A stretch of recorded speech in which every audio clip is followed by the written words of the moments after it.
સુરતમાં swine ફ્લૂનો case ફરી એકવાર સામે આવ્યો છે, જેમાં આશરે 80 વર્ષીય વૃદ્ધા જે ડિંડોલીમાં રહે છે અને છેલ્લા ઘણા સમયથી તબિયત ખરાબ હતી, ત્યારે સિવિલ હોસ્પિટલ ખાતે ચેકઅપ કરતા રિપોર્ટ પોઝિટિવ આવ્યો છે। આ મામલે તંત્ર દ્વારા જાતે વૃદ્ધ મહિલા રહેતી હતી ત્યાં તપાસનો ધમધમાટ શરૂ કરાયો છે।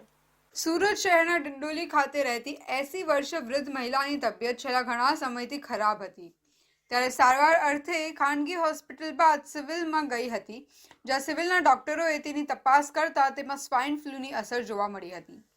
ત્યારે રિપોર્ટ કરાતા વૃદ્ધ મહિલા સ્વાઇન ફ્લૂ પોઝિટિવ આવતા તંત્ર દોડતું થયું છે, જેના કારણે ઘણા સમય બાદ ફરી એકવાર સુરત શહેરમાં ફરી એકવાર સ્વાઇન ફ્લૂએ દસ્તક દીધી હોવાનું ખુલવા પામ્યું છે।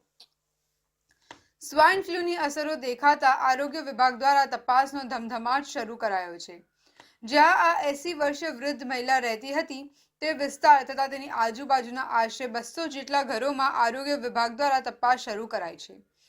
હાલ આ મામલે આરોગ્ય વિભાગ એક્શન મોડમાં છે અને આવનારા સમયમાં સ્વાઇન ફ્લૂનો કેસ અન્ય કોઈમાં ન દેખાય તે માટે આરોગ્ય વિભાગે તપાસ પણ શરૂ કરી છે। સિઝનલ ફ્લૂ એ સ્વાઇન ફ્લૂ છે અને એની અંદર ગળાની અંદર દુખાવો થવો, તાવ આવવો, ખાંસી આવવી એ પ્રકારના લક્ષણો છે। અત્યારે છેલ્લો કેસ આપણને ડિંડોલીની અંદર 80 યર્સની ફિમેલ જે છે તેમાં જોવા મળ્યું છે।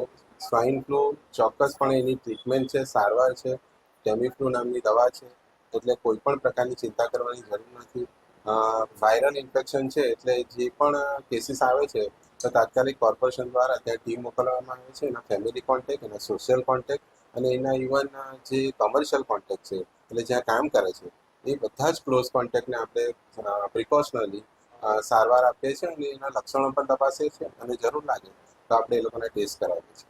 તો સ્વાઇન ફ્લૂ એનાથી ગભરાવાની જરૂર નથી અને ચોક્કસ એની સારવાર ઉપલબ્ધ છે અને ફક્ત જે આપણે અગાઉ કોવિડ વખતે પણ ધ્યાન રાખતા હતા કે ખાંસી આવે અથવા છીંક આવે ત્યારે આપણે હાથમાં રૂમાલ રાખીએ અથવા બીજી તરફ મોં કરીએ એ પ્રકારના સામાન્ય જે પ્રિકોશનલ મેઝર્સ છે અથવા વારંવાર હાથ ધોઈએ એ લેવાથી આપણે આનાથી અટકાવી શકીએ છીએ। હાલમાં ગરમીનો પ્રકોપ વધતા રોગચાળામાં વધારો નોંધાયો છે અને સરકારી હોસ્પિટલો અને સાથે જ ખાનગી હોસ્પિટલોમાં દર્દીઓની સંખ્યા એકાએક વધી રહી છે, ત્યારે આરોગ્ય વિભાગે પણ સાવધાની રાખવા માટે નવી ગાઈડલાઈન બહાર પાડી છે।